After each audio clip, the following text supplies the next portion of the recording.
हर रोज की तरह आज भी वो कंक्रीट के लगातार उगते बढ़ते घने जंगल में खड़ा है।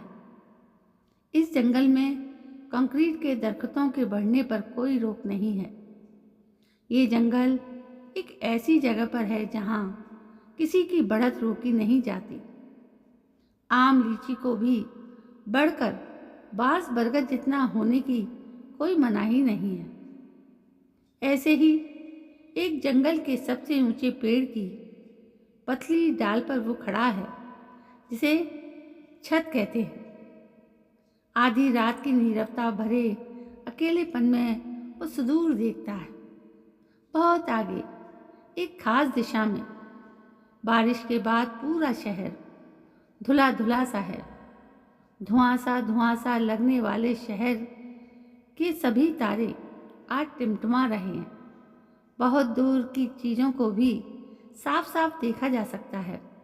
ऐसा लगता है जैसे ये शहर किसी बड़े कलंक अपवाद को धोकर आज साफ शफाफ हुआ है। वो अपनी छत से बाईं ओर देखता है। किसी मोबाइल टावर के शीर्ष पर तो किसी बहुमंजिला इमारत पर लाल नीली असंख्य बत्तियां झिलमिलाती सी नजर आती हैं, जैसे ऊपर आसमान के तारे झिलमिल कर रहे हैं। वो उन बत्तियों का अंदाजा ले करता है। बड़ी बत्ती उस लड़की छत से इतने मीटर दूर होगी और छोटी वाली इतनी फरलांग करीब। इन बत्तियों में आज वो उसे महसूस करता है। उसकी सघन कल्पना, उसका प्रबल आकर्षण, रश्मि, यही नाम है। रजत की सांसें लोहार की धौंकने की तरह अचानक से तेज हो जाती हैं। फिर वो एक इंसानी जिस्म न होकर जैसे झारखंड की कोई कोयला खदान हो जाता है। सदियों से जिसके भीतर अनगिनत जिंदा चीज़ें जीवाश्म बनती रही हैं। समाज की थोपी हुई नैतिकता ने कैसे समय समय पर उसके भीतर पैदा हुआ जिंदा अरमानों को अब जीवाश्म बना दिया है।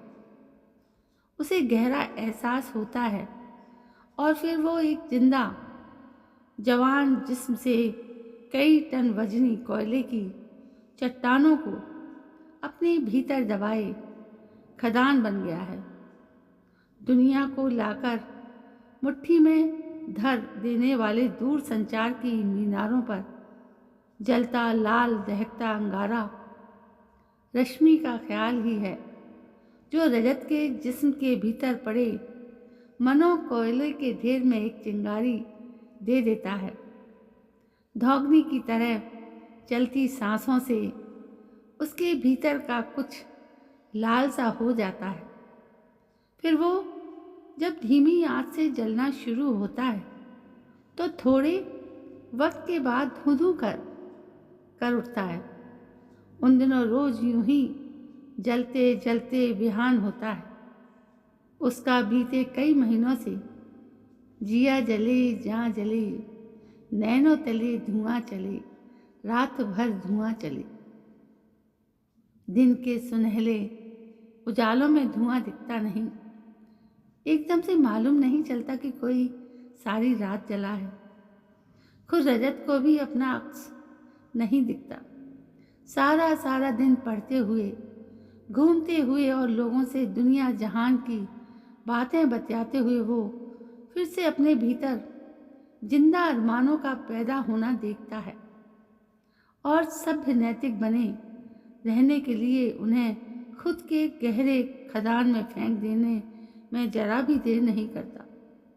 रात में जब सारा कारोबार अगले दिन तक के लिए थम जाता है और अधनंगी हालत में कानों में संगीत का कुप्पा ठोंके वो कंक्रीट वन की सबसे ऊंची ढाल चढ़ता है। लाल बत्ती देखकर उसे फिर से चिंगारी लग जाती है। वो जल उठता है। जिया जले जहाँ जले, नैनों तले। ये सब तब से चल रहा था जब से रश्मि गायब हुई थी। गायब क्या, बस इतना हुआ था कि रजत से उसका कनेक्शन छूट गया था। पहले फेसबुक पर दिखनी बंद हुई, उसके बाद व्हाट्सएप पर भेजे मैसेज सीन नहीं हुए। रजत ने हार कर एक दिन उसे फ़ोन कर दिया। फ़ोन भी नहीं लगा था। तब से हर दिन कुछ न कुछ लिखता और बिना भेजे अपने मेल के ड्राफ्ट में रख लेता। इंतज़ार करता है कि एक दिन उसे वो याद करेगी। उसने कहा भी तो था कि करियर को लेकर जब फ्रस्ट्रेट हो जाती है तब कुछ दिनों के लिए अपने सारी कनेक्शन ख़त्म कर देती है। शायद इस बार भी ऐसा ही हो। रजत को एक यकीन था कि एक दिन फिर से वो ऑनलाइन आएगी। उसे अफसोस इस बात का था कि इस बार गायब हो जाने से पहले उसने बात क्यों नहीं की। अब तो दोस्ती हो गई थी, कम से कम रजत इस दौरान टच में रह ही सकता था। अब से पहले बहुत सारी लड़कियों को देखकर भी न जाने क्यों रजत को कभी कुछ नहीं हुआ था, जितना वो अपने साथ वाले लड़कों से सुनता रहा है वैसा कभी कुछ नहीं हुआ था।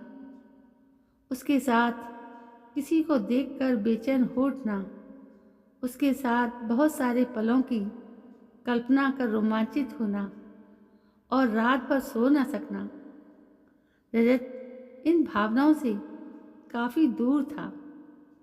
दोस्त कहते सब ठीक तो है, कहीं रुझान कुछ और तो नहीं। रजत हंसकर टाल देता। उसने सुना था कि यूरोप के देशों में एक उम्र के बाद अगर गर्लफ्रेंड बॉयफ्रेंड नहीं हो तब लोग उस लड़के या लड़की को मनोचिकित्सक के पास भेज देते हैं। तो क्या उसके साथ भी कुछ गड़बड़ है?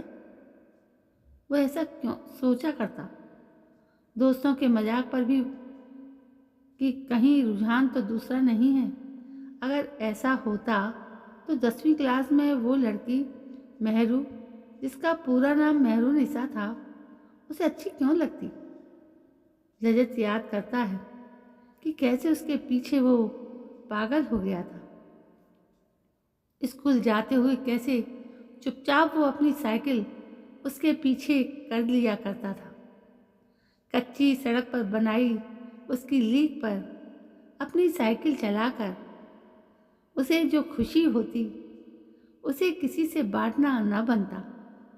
एक बार मेहरू ने रजत की साइकिल ठोंक दी, दोनों ही गिरे थे।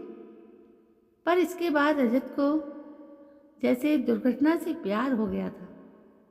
अपनी साइकिल के पहिए को महीनों तक कैसे निहारता रहता था, जिसकी 2-4 तिल्लियां मेहरू ने कुर्बान कर दी थी।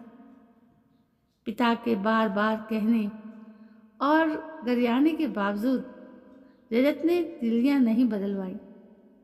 फिर एक रोज मेहरू की एक किताब में किसी और के लिए लिखकर रखे प्रेम पत्र को देख कैसे दिल टूटा था रजत का। फिर कुछ ना हुआ उसे।